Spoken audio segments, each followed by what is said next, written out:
I'm Sarah Forgani with KENS 5 News Now. A freak accident overnight after a man was pinned by his own truck on the highway.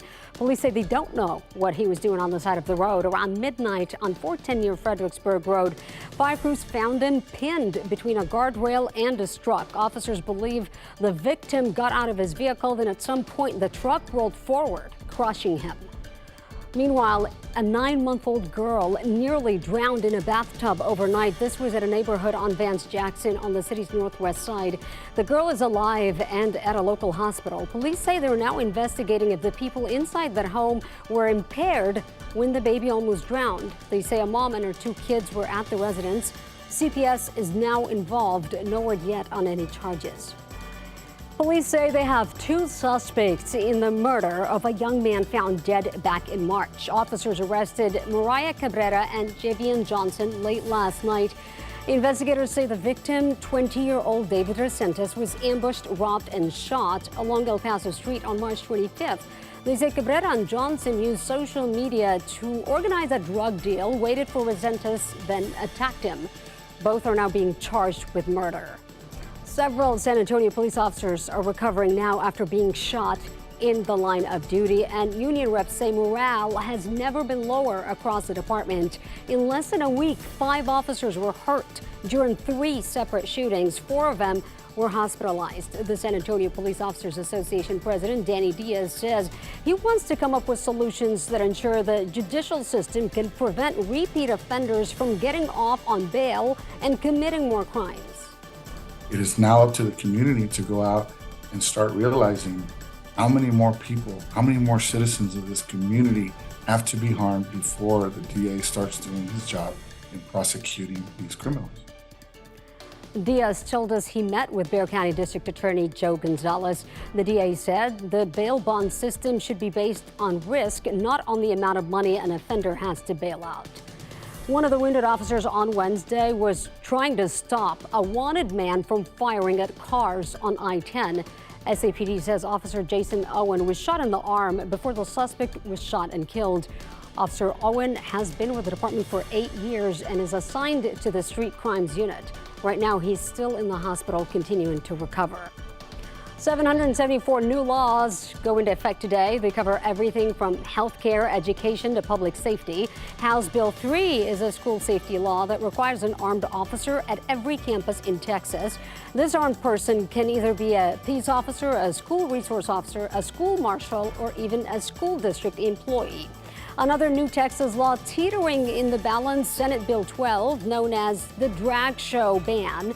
While the bill does not specifically target drag shows, it does restrict sexually oriented performances and will limit public drag performances.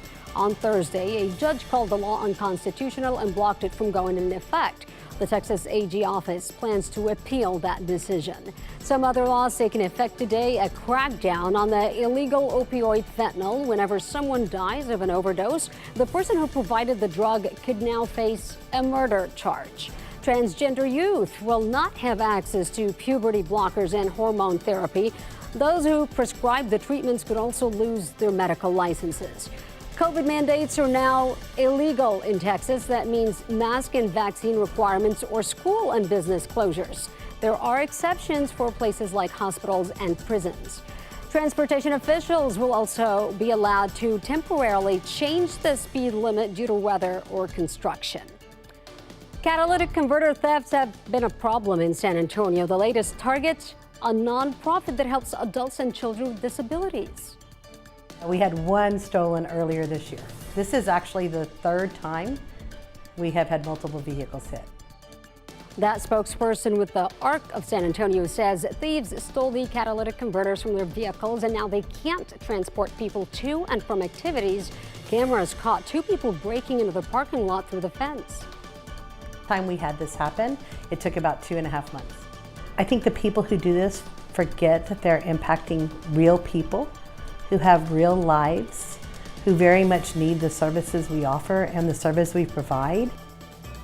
The nonprofit says it has filed a police report and a claim with their insurance, but until they get the repairs, there is no transportation. Instead, they will continue to have on-site activities only. Copper thefts are also on the rise in San Antonio, and CPS Energy is paying close attention. About a month ago, an entire shopping center was left without power after people stole the copper wiring, which cut electricity to the buildings. But here's the thing, copper thefts can happen almost anywhere and to anyone. In a new blog posted by CPS Energy, they described each step of what you can do if you become a victim. This is those restaurants that you reported on, but it can happen residentially as well to bigger homes. So when that copper is stolen, it compromises that electrical system, and it can cause outages, it can cause serious injuries, and even death.